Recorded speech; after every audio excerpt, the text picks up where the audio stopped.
फक्त आपल्याला इतकंच करायचंय की आपलं जीवन सुंदर कसं होईल, आपलं जीवन चांगलं कसं होईल. सुरुवात आपली तिथूनच करा. जिथून सुरुवात करणं सगळ्यांना अवघड वाटतं तिथून सुरुवात करा. की पहिली गोष्ट आपल्या जीवनामधले वाईट खाणं पिणं सोडा. चुकीचं खाणं पिणं सोडून द्या ना. तुमचं जीवन आपल्या पण चांगलं होणार आहे. तुमच्या पोटामध्ये चुकीचं घालू नका. यज्जुहोसी जो शब्द आलेला आहे भगवद्गीतेचा, आणि यदस्नाशी हे दोन शब्द खूप महत्वाचे आहे. यदस्नाशी म्हणजे तुझे खातो ना ते खाणं पवित्र असलं पाहिजे. मग ह्या खाण्याने परिवर्तन सुरू केलं. या खाण्याने आता प्रभाव दाखवायला सुरुवात केली. तो प्रभाव असा आहे दादा, आता त्या खाण्याने मनाला खाद्य सुरू केलं. जे तुम्ही खाल्लंय ते भलेही 8-9 तासामध्ये पचणार आहे, 8-9 तासामध्ये त्याची विष्ठा होणार आहे, 8-9 तासामध्ये ते संपून जाणार आहे. पण आता त्याचे 16 किंवा 48 तासापुरते परिणाम सुरू झाले आणि ते परिणाम मनामध्ये गेलेले आहे.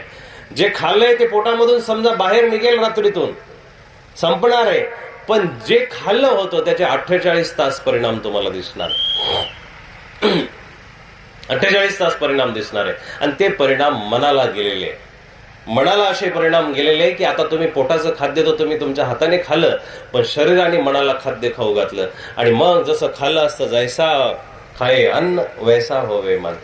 जसं खाल्लं होतं तशा पद्धतीने आता मन सुरू करायला लागलं. आणि मग सात्विक खाल्लं असेल, सात्विक आहार केला, स्वीकार केला असेल. भगवद्गीतेनं खूप सुंदर सात्विक आहाराची परिभाषा केलेली. रस्या स्निग्धा स्थिरा हृद्या आहारा सात्विका प्रिया. रसमयी, स्निग्धता आणि स्थिर आहार.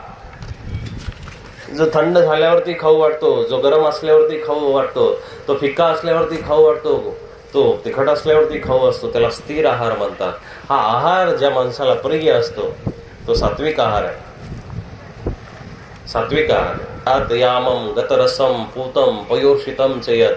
ज्याच्यामधला रस निघून गेलेला आहे, जे शिळं झालेलं आहे, जे सडलेलं आहे, जे स्टोअर केलेले आहे 5-6 महिन्यापासून, जे साठवलेलं आहे, ज्याच्यामध्ये बिलकुलही रस नाहीये, निरस आहे आणि किती दिवसाचं शिळं पडलेलं आहे, असं अन्न हे तामस माणसाला प्रिय असतं असे भगवद्गीता सांगते. आपण कुठलं अन्न स्वीकार करत आहोत, खात आहोत, याच्यावरती आपण खूप भर देणं गरजेचं आहे.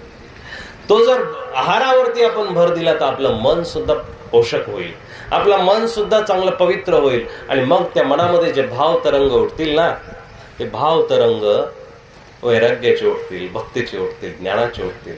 संत तुकाराम महाराज ज्यावेळेस तिकडं डोंगरावरती बसलेले आणि पत्नी भाकर घेऊन येते, ती भाकर ताजी नाहीये, ती भाकर गरमागरम नाहीये, सकाळी केलेली. तिला ज्यावेळेस सवड मिळाली, वेळ मिळाला तेव्हा ती घेऊन गेली आणि आता तिथं भाकर ठेवून दिलेली आहे. बोलण्याची दोघांमधली आपसातला संवाद थोडासा संपलेला आहे, कारण अर्धवट प्रपंचाला सोडून गेलेला माणूस कुणालाही आवडत नाही. थोडासा प्रपंच पत्नीच्या हिशोबाने जर केला तर पत्नी आपल्याशी गोड वागते, पण पत्नीच्या हिशोबाने झाला नाही तर तिची आदळापट सुरू होत असेल. त्या पत्नीच्याही मनामध्ये नव्हतं की यांनी डोंगरावरती जाऊन बसावं, यांचं वय नाहीये, पण तिची बिचारीची शेवटी हतबलता होती. पण तरीही प्रेमापोटी ती भाकरी घेऊन जायची. त्या भाकरी शिळ्या झालेल्या आहेत, त्या भाकरी सुकून गेलेल्या आहेत, त्या भाकरींचे तुकडे पडलेले, ती भाजी गार पडलेली आहे, चटणी गार पडलेली आहे. आणि त्या गार पडलेल्या भाकरीला, तुकडे शिळ्या झालेल्या भाकरीला संत तुकाराम आनंदाने ज्यावेळेस स्वीकार करतात, त्यांच्या मुखामधून, त्यांच्या लेखणीमधून वैराग्याची भाषा बोलते. दादा, वैराग्य असंच उमटत नसतं, वैराग्य असंच जन्माला येत नसतं. त्याला जन्माला आणण्यासाठी परिस्थिती मजबूर असते. परिस्थिती नुरूप जर वैराग्य निर्माण झालं तर त्याला स्मशान वैराग्य म्हणतात. स्मशान वैराग्य म्हणजे स्मशानामध्ये गेले आणि हाय हाय करायला लागले, हे तितकं तात्पुरतं असतं. पण तिथंच जर पाणी भरण्यासाठी, गाया धुण्यासाठी फोन आला तर तात्काळ आपण निघून येतो, हे स्मशान वैराग्य. तात्पुरतं वाटतं की काही खरं नाहीये, तिथं स्मरणावरती गेलेलं आहे, वैकुंठ धामामध्ये गेलेले सगळे, आता तिथे चितेवरती आग जळती आणि आग जळता लोक हात बांधून मिठी मारून बोलतात, बघतात आणि म्हणतात काही खरं नाही हो, किती चांगला माणूस होता, गेला, अचानकपणे गेला, सांगितलं नाही, काही पण संदेश नाही, काहीच नाही. बोलतायत मस्तपैकी, आता बोलणं चालू आहे, पण अचानक फोन येतो घरून की अमके अमके पाहुणे आलेले, अमका काम तुमचं अडलेलं होतं ते काम आता निघायला आलेले, किंवा अमके अमके साहेब आलेले, आता गाया धुवायचे, किंवा आता पाणी आलेले, किंवा काही एखादं अचानक काम निघालं. आपला वैराग एका क्षणामध्ये जळून खाक होतो. आता आपण परत प्रपंचाकडे क्षणामध्ये वळायला लागले. याला स्मशान वैराग्य म्हणतात. एका क्षणापुरतं टिकणार, त्याला काही अर्थ नाही. आपलं वैराग्य हे कुठल्याही कामाचं वैराग्य नाहीये. पण ज्या संतांना वैराग्य लाभलं त्या संतांची आजही आपण पुण्यतिथी साजरी करतो, त्या संतांची आजही जयंती साजरी करतो, त्या संतांचं आजही आपण जर स्मरण केलं तर आपल्याला पुण्य लागतं. असं त्या संतांची वागणूक आहे, असं त्या संतांचं जीवन आहे. तसं जीवन आपल्याला सुगंधी करता आलं पाहिजे दादा, करता आलं पाहिजे. थोडीशी भाजी आळणी झाली, थोडीशी भाजी खरड झाली, थोडीशी भाजी तिखट झाली, तणपण करणारी आपण अशा वृत्तीची माणसं.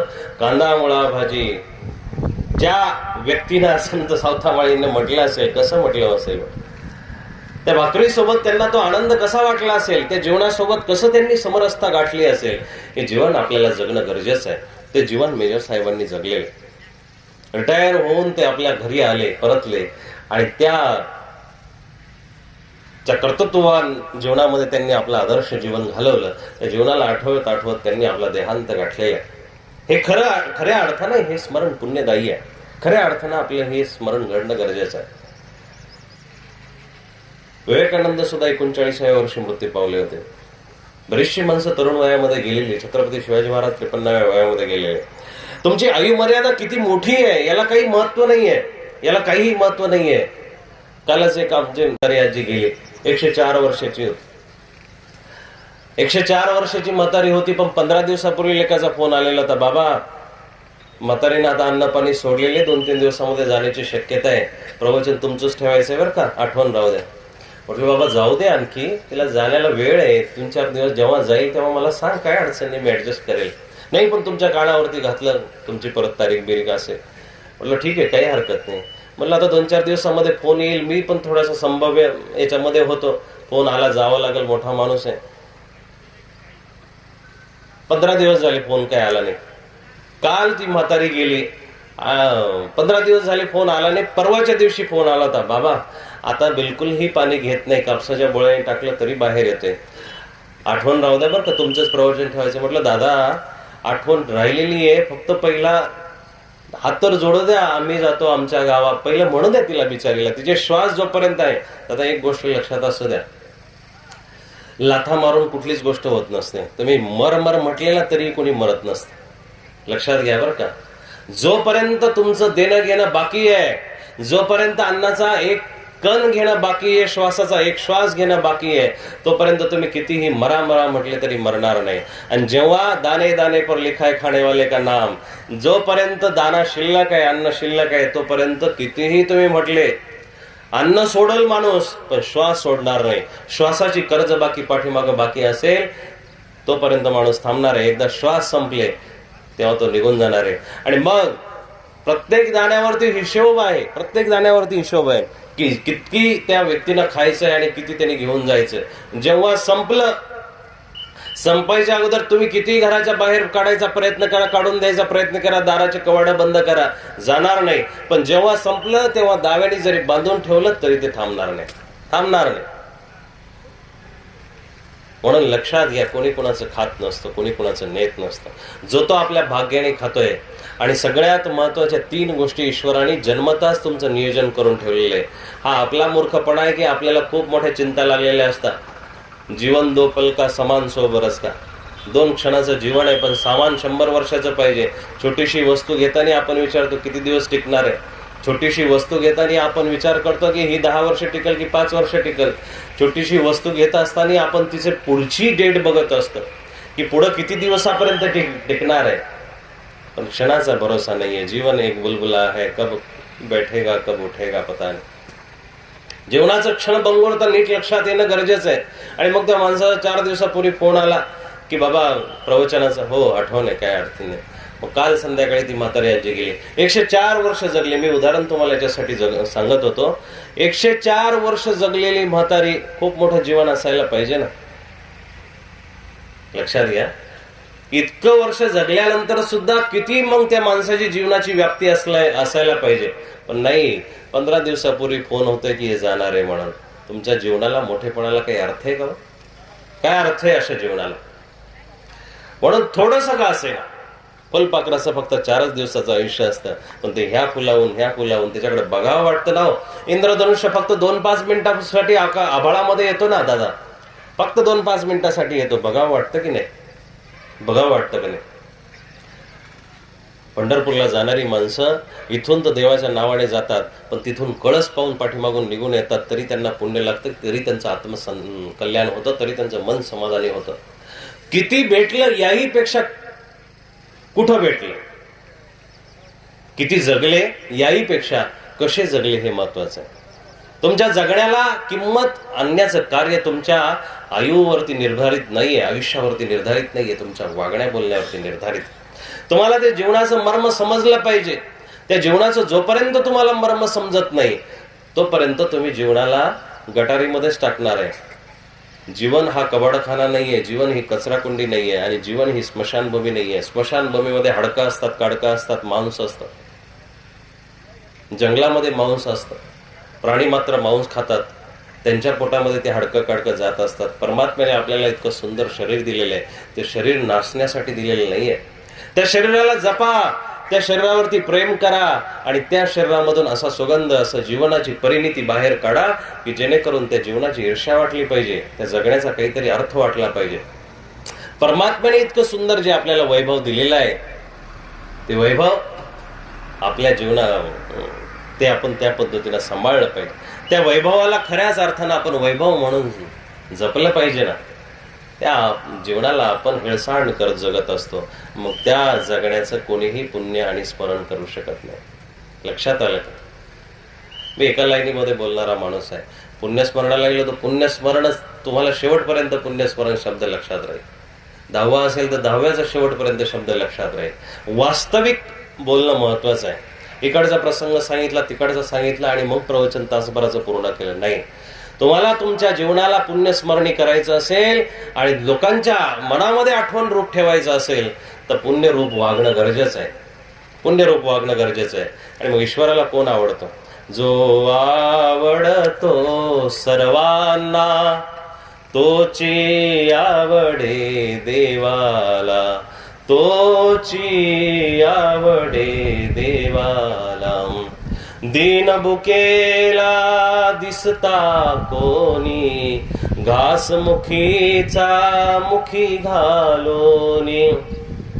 दुःख नेत्रीचे घेतो पिऊनी, होडी पाझर पाषाणाला, तोची आवडे देवाला, तोची आवडे देवाला. जो आवडतो सर्वांना तोची आवडे देवाला. देवाला आवडण्यासाठी आपल्याला आपल्यामध्ये प्रिय होणं गरजेचं आहे. आपल्यामध्ये प्रिय होणं गरजेचं आहे. किती वाऱ्या केल्या, किती तीर्थस्थानांना गेलं, किती देवदेव केला, किती स्थानं केली, किती संतांची पूजा केली, दक्षिणा दिली, किती दानाच्या पावत्या फाडल्या, किती मंदिराचे तुम्ही उद्घाटन केले, याही पेक्षा तुमचं जीवन तुम्ही किती स्वच्छ ठेवलं हे महत्वाचं आहे. तुमचं जीवन किती तुम्ही निर्मळ ठेवलं हे महत्वाचं आहे. आणि मग आवडण्याची परी जर देवाला तुम्हाला आवडायचं असेल, देवाच्या दारामध्ये तुमची खऱ्या अर्थाने किंमत व्हावी असं तुम्हाला वाटत असेल, ऐसी वाणी बोलिये मन का पान खोय, और नको शीतल करे आपहू शीतल होय. तुमचं बोलणं सुधारलं पाहिजे. सुरुवातच तिथून आहे. सगळ्या जगण्याची, बोलण्याची, चालण्याची, वाईट होण्याची सुरुवातच तिथून आहे. हे सगळ्या इंद्रियाचं जड जिव्हा इंद्रिय आहे. सगळ्या इंद्रियाचं जड जिव्हा इंद्रिय आहे. म्हणून ऐसी वाणी बोलिये, बोलण्यापासून सुरुवात करा. बस. जिभेवरती सगळं आहे. ही एक प्रकारे स्टेरिंग आहे त्या गाडीची. जीभ म्हणजे ह्या शरीराची स्टेरिंग आहे. या स्टेरिंगला तुम्ही ताब्यात ठेवलं ना, सगळं काही ताब्यात राहणार आहे. मग खाण्यापासून ताब्यात ठेवा. मगाशी मी तुम्हाला सांगत होतो, खाणं सात्विक पाहिजे. ते सात्विक खाणं, व्यवस्थित खाणं तुमच्या शरीरामध्ये नियंत्रण ठेवणार आहे. व्यवस्थित राहणार आहे. तुमचं शरीर रोगापासून दूर राहणार आहे. तुमचं शरीर ईर्ष्येपासून दूर राहणार आहे. तुमचं शरीर कामाक्रोधापासून दूर राहणार आहे. दुसरी गोष्ट त्या इंद्रियाची, जिव्हा इंद्रियाची दुसरी महत्वाची गोष्ट, सुंदर बोलायला शिका. चांगलं बोलायला शिका. बोलावं लागणारच आहे ना, बोलायला लागणार आहे. आता तुम्ही मला तासभर बोलवलं तर बोलावं लागणारच आहे मला. मग मी उगाच इकडची तिकडची बडबड करायची आणि काहीतरी फालतू बोलून जायचं, निघून तास पुरा करायचा. हे काम थोडं दिलंय मला, टेंडर थोडं दिलेलं आहे, सेवा आहे. मग ती सेवा म्हणजे काय? ती सेवा तशीच झाली पाहिजे की समोरच्याला सेव्यते ती सेवा, ती समोरच्याला सेवा वाटली पाहिजे, म्हणजे घ्यावी वाटली पाहिजे. तुमचं ते बोलणं समोरच्याला प्रिय वाटलं पाहिजे. ते बोलणं बोलल्यानंतर समोरच्याच्या हृदयामध्ये अंगारे नाही, समोरच्याच्या हृदयाच्या अंगाऱ्यावरती म्हणजे निखाऱ्यावरती पाणी पडलं पाहिजे. तुमचं बोलणं समोरच्याला दाह उठवणारं नसलं पाहिजे, तुमचं बोलणं समोरच्याला शीतल करणारं असलं पाहिजे. मग बघा, माणसं पावला पावलाला शिव्या देतात. हो दादा, शिव्या देऊन बोलतात, याच्या आईचा उद्धार करतील, त्याच्या बाईचा करतील, त्याच्या बापाचा करतील. कशासाठी? मावल्यांना. या मावल्या आपल्याच आहे ना. इकडे आईच्या पायाला हात लावून घराच्या बाहेर निघायचं, तिकडे एखाद्या दुसऱ्या आईचा कोणाचा नाव घेऊन उद्धार करायचा. कोणासाठी? आणि काहीच नसतं, देण्याचा उद्देश काहीच नसतो की शिवी देऊन त्याचं काही नुकसान करायचं किंवा काय करायचं. नाही, फक्त शिवी याच्यासाठी द्यायची का काहीतरी रांगडेपणा दाखवायचा, वर्चस्व दाखवायचं, काहीतरी बोलण्याची पद्धत दाखवायची. नाही दादा, भलेही तुमचं बोलणं समोरचा हलक्यावारी घेत असेल, पण तुमचं चरित्र ज्यावेळेस निर्माण होईल ना, किंवा तुमचं कोणीतरी उल्लेख कराल तुम्ही गेल्यानंतर, त्यावेळेस त्या गोष्टीमुळे कदाचित तुमचं पुण्यदायी लोकांमध्ये नाव निघणार नाही. बोलण्यावरती जो बोलल, चांगला बोलतो त्याच्या करड्या विकतात, आणि जो वाईट बोलतो त्याचे गहू सुद्धा विकत नाही. चांगल्या बोलण्यावरती आहे ना सगळं. मग बोलावं लागणारच आहे, ड्युटी करावीच लागणार आहे, स्वयंपाक करावाच लागणार आहे. मग गोडधोड करायला काय हरकत आहे? व्यवस्थित मीठ मिरची टाकून करायला काय हरकत आहे? सात्विक मनाने करायला काय हरकत आहे? प्रसन्न मनाने करायला काही हरकत आहे का? आपल्याच लेकरांना, आपल्याच नवऱ्याला, आपल्याच सासू सासऱ्यांना खाऊ घालायचंय, काय हरकत आहे हो? पण करावं लागतंय तरी तणफणत करायचं, चिडचिड करत करायचं, आदळापट करून करायचं, त्याला काही अर्थ आहे का? मग ते जेवणामध्ये सात्विकता येऊ शकत नाही मावल्यांना. परमात्म्याने, ईश्वराने तुम्हाला इतकं परिपूर्ण बनवून पाठवलेलं आहे की तुमच्या हातचं अन्न खाल्याने तो माणूस समोरचा जो आहे ना, तो 10 वेळा विचार करणार आहे की आपल्याला वाईट वागायचं की चांगलं वागायचं. सगळ्यात महत्वाची जी यंत्रणा आहे त्या संपूर्ण परिवाराची तुमच्या हातामध्ये आहे, तुमच्या हातामध्ये आहे. तुम्ही त्या परिवाराला कसं पोषित करता याच्यावरती तो बाहेर पसरवणार आहे. ज्याच्या खिशामध्ये साखरेचे दाणे, तो साखरच वाटत चालेल ना. पण ज्याच्या खिशामध्ये कोळशे आहेत, ज्याच्या खिशामध्ये माती आहे, त्याने कितीही प्रेमाने साखरेसाठी हात घातला तर तो त्याची मूठ भरून काय येणार आहे? मातीच येणार आहे. ज्याच्या अंतकरणामध्ये, ज्याच्या जीवनामध्ये, ज्याच्या परिवारामध्ये, ज्याच्या घरामध्ये शुद्धता आहे, तो शुद्धताच पसरेल ना. चंदनाच्या झाडाला कधी सांगावं लागत नाही दादा की मी सुगंधी आहे म्हणून. सांगावं लागतं का? सांगावं लागत नाही. त्याच्या आजूबाजूला त्याच्या जर मुळ्या पसरत असतील, कधी निरीक्षण करा. चंदनाच्या झाडाच्या आजूबाजूला जर एखादं बावळीचं, लिंबाचं झाड असेल तर साहेब, त्या झाडांच्या मुळांना सुद्धा सुगंध प्राप्त होतो, मुळांना सुद्धा सुगंध प्राप्त होतो. मग आपलं जीवन आपण जगत असताना आपण जर चांगलं वागत असो तर आपला परिवार सुद्धा चांगला वागेल, आपले लेकरं बाळ सुद्धा. आणि मग एक सगळ्यात महत्वाचा मुद्दा मी बऱ्याच वेळा सांगत असतो, तुमच्या प्रॉपर्ट्या तुम्ही पोरांना देण्यापेक्षा, तुमचे 7 नावावरती लिहून देण्यापेक्षा, तुमच्या गाड्या, बंगले, इमले, माड्यात लोकांना, परिवाराला पुढे देण्यापेक्षा तुम्ही फक्त संस्कार द्या, चांगले संस्कार द्या. पूत कपूत तो काहे को धन संचय, पूत सपूत तो काहे को धन संचय. कबीराला विचारलं की पोरासाठी काहीतरी ठेवून जा, दान पुण्य करून जाऊ नका. त्यावेळेस कबीराचे शब्द आहे, पूत सपूत तो काहे को धन संचय. माझं पोरग सपूत म्हणजे चांगलं पोरग आहे, संस्कारी आहे. तो काहे को धन संचय, ते चांगलं संस्कारी असल्या कारणाने ते कमवणारच आहे, आणि कमवल्यामुळे त्याला चांगले संस्कार असल्यामुळे कमवल ते कधी उपाशी राहू शकत नाही. पूत सपूत तो काहे को धन संचय, आणि पूत कपूत तो काहे को धन संचय. आणि जर पोरग वाईट निघालं त्याच्यासाठी तरी का प्रॉपर्टी ठेवायची? ते नासवणारच आहे, संपूर्णच टाकणार आहे. पूत कपूत काहे को धन संचय, कशाला करायचं? 2 गोष्टी करा दादा. जन्माला आले ना, आपल्यासाठी जगा. पहिली गोष्ट, अप्पलपोटे नाही, आपल्यासाठी जगा. याचा अर्थ असा आहे की आपलं फक्त बघत चला, आपला परिवार बघत चला, आपली भाऊबंदकी बघत चला. आपल्यांसाठी जगा, आपल्यासाठी जगा आणि आपल्यांसाठी जगा. याच्यामध्ये फक्त टिंबाचा फरक आहे. संस्कृत आणि शब्द, आपली मराठी भाषा खूप समृद्ध आहे.